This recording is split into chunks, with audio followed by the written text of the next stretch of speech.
Hello everyone! The Rockefeller Records co-founder appears on the Talk Tuesday and opens up about Aaliyah's death. Dating at the time of her untimely passing, Dash tells the co-hosts that had he been with her on that fateful day, his girlfriend and R&B legend would still be alive. Well, there is no chance that if I was there we would have been on that plane.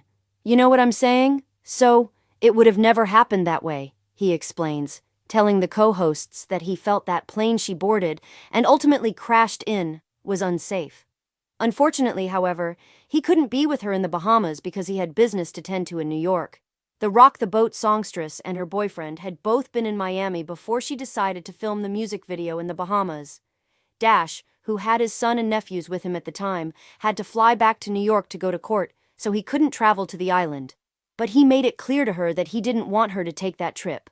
She told me she was going to the Bahamas and I was against it like, yo, don't go. And then down to the last, we had the BlackBerry. Down to the last BlackBerry that we had, before she went there she was like, yo, I don't like that plane. And I was like, don't get on it.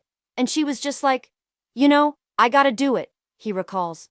It was a complicated situation, but she had to go do that video. So if I was there, I would have made sure that that jet that was supposed to be for her, the G4, she would have been on that. Seeing in hindsight how unsafe the plane she boarded was, Dash tells the daytime talk show hosts that he would have traveled differently.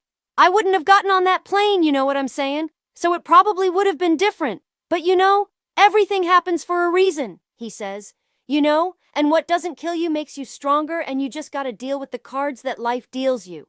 Aaliyah and the others on the flight died in a plane crash shortly after takeoff on August 25, 2001.